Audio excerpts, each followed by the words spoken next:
Yeah. So much of our work involves respecting the cultures that we step into, right? Whether it's our partner sites in another country or a family's home, we always have to think about their values and their traditions, whatever is important to them. So, what have you learned about cultural humility from doing SkillCorps? And how has this influenced your work now? Well, for me, in my experience, I did not know until I think like a week or two before I left to go to Indonesia. Indonesia is a predominantly like Islamic country. So there's a lot of practicing Muslims there, and it's very conservative. So I learned a lot about their culture there. It's very different. When you're there, you hear a prayer call. If I believe that's what it's called, 5 times a day. And there are different socially significant goals that they might have for their client. For example, reading, different books for their religion and things like that, the Quran. And it's different because, here we think, okay, we're going to put this goal because we think it's socially significant. But maybe for that family, it's not as up on the higher tier of a list, and just being cognizant of different cultures. So for example, now I ask families, is there anything that I should know about your culture before I start with them that can inform me more on how you would like me to work with your child? Are there certain things that you don't want them to see on YouTube? Or, are there certain things that I should know about different holidays that you celebrate? And just being aware of those cultural boundaries.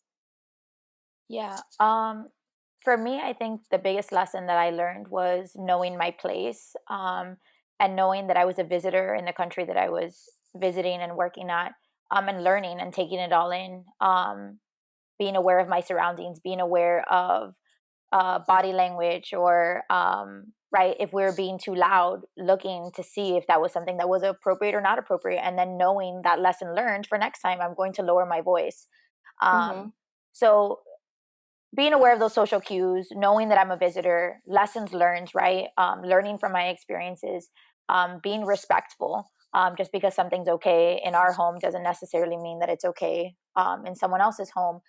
And I think as a professional and as a leader, as a supervisor, I think that's very important. And trying to like break down certain preconceived notions or assumptions that one has that my way, my culture, where I live is better than others. No, it's just different. Mm-hmm. And I think when a supervisee approaches me of, this person said this about their home. Okay, does that make you feel uncomfortable because it's different from what you experience? Is this harmful for this individual? Like, kind of breaking down why they think that was so inappropriate, and making it a learning experience. It's not bad that you felt that. It's just different than what you experienced, and kind of working through that together. And after the Global Autism trip, a few months after, I actually went to India for one of our friends' wedding. And I had just felt, I'm not going to say that I was super cultured but I just felt such a respect and awareness for where I was and the country that I was in.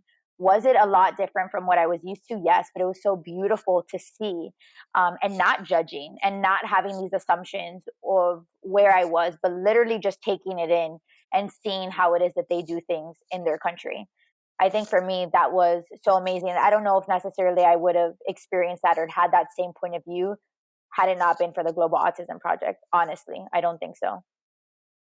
Yeah, I also agree with that. And also, I think for me, going on my trip is you have to realize your own bias, right? Everybody has different learn histories, and a lot of people on your team have different learn histories from the place that they live. So I think going into that and bringing that back to the States as well. Miami, we're a very big melting pot, we like to say. Like I grew up with a lot of different cultures, but a lot of people didn't, and my family, and Natalie's family, so our family was not born here in the United States. So when we visit family, or we visit, if you have visited certain parts of the world, we're not, as privileged to have certain things. And that's okay. And we have to learn too that when you visit another part of the world, like, it's okay if they don't live like you. It's part of their culture, or they do certain things. So I think bringing it back to here in Miami, it was a big part of my programming when I came back to work, understanding different cultures, researching them if I didn't know, and just asking questions, but asking questions in a way like, hey, I don't want to come off as offensive, so I rather ask these questions now than later because I want to be respectful of your family and your culture and what you do. So, and I don't want to, if I do have a bias or I don't really know, I'd rather know now or learn. Yeah, that's such an important point, like the asking questions piece, right? Before assuming anything, leave your biases, like check them at the door and just ask. And you might be surprised with what they answer.